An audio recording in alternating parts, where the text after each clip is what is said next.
Hi there, I'm Zoot Java. Today I'd like to talk about the Indianapolis shooting at Fedex just a little more. I've got a little more to go on. Apparently, the shooter's name was Brandon Scott Hole. He was a 19-year-old man and formerly worked at FedEx. So I don't really know if he was fired or quit or what the circumstances were. Apparently, though, his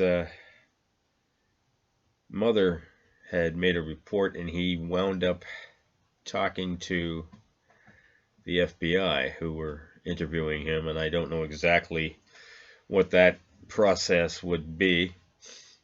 She was afraid that he had this uh, death wish, apparently, where he wanted to die by shooting at the police and having them shoot him. Why anybody would want to do it that way is beyond me, but apparently that's what he wanted.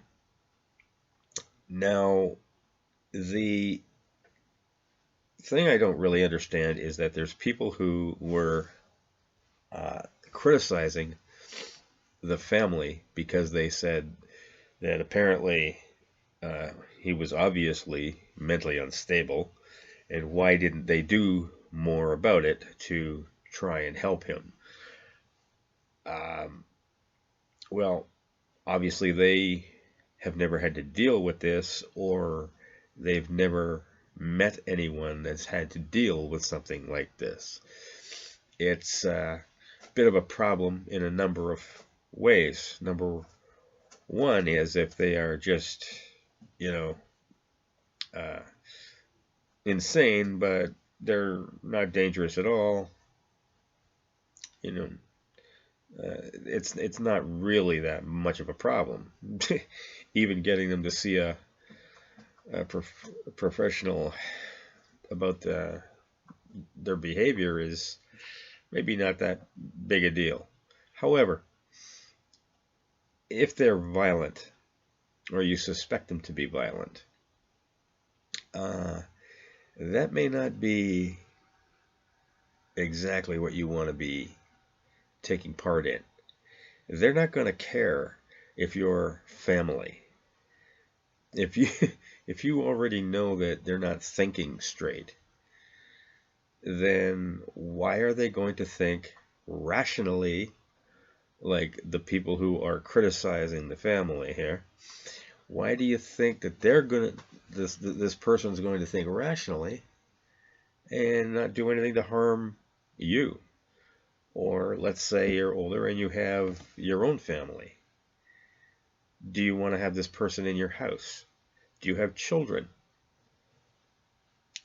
Is this person that you're concerned with, this relative, if you try and have something done wherein they are going to be taken in and examined again because his mother has already had this done through the FBI, uh, they know where you live.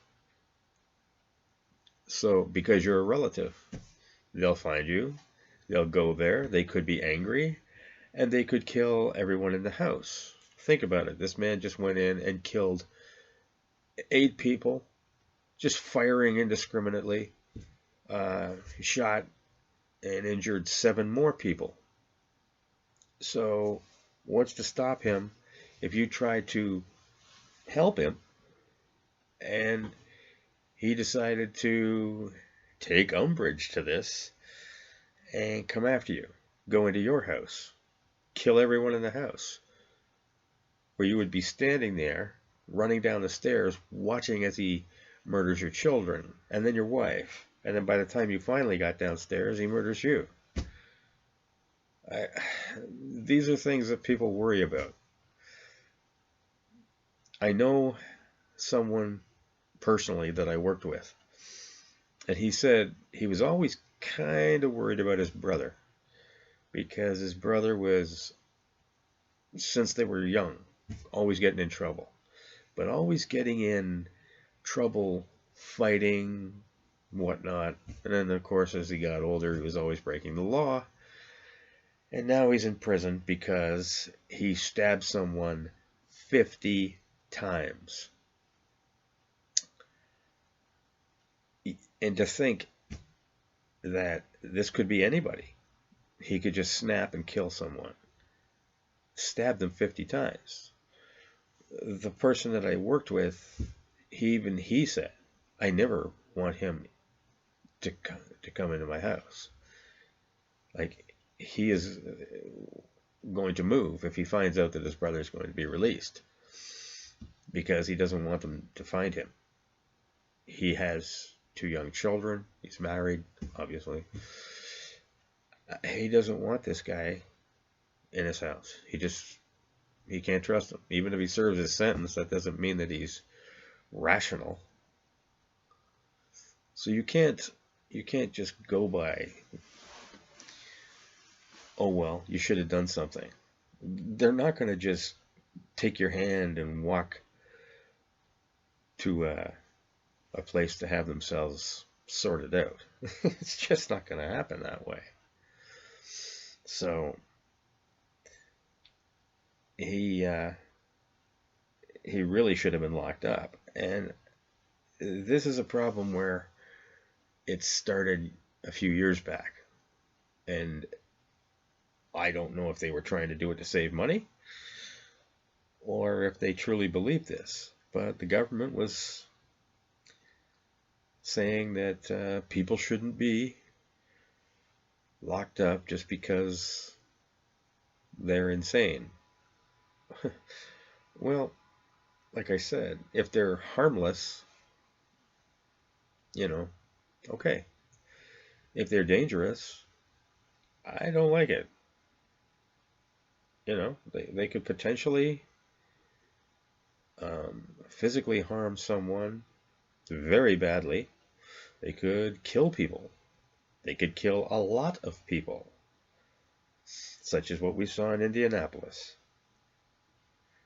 So this type of thing has really got to be looked into.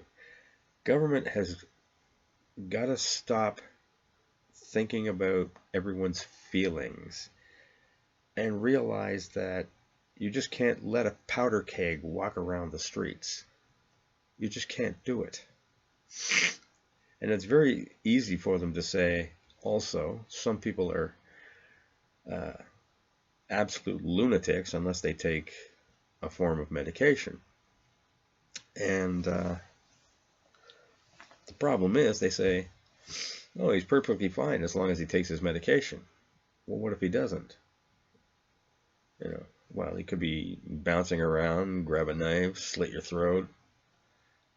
If that's if he misses his medication. Let me tell you, I have epilepsy.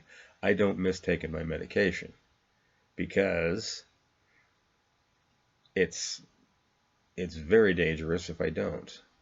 So these people, however, the harm doesn't fall on them. The harm comes to other people as a result of them not taking their medication. So all these things really got to be looked into.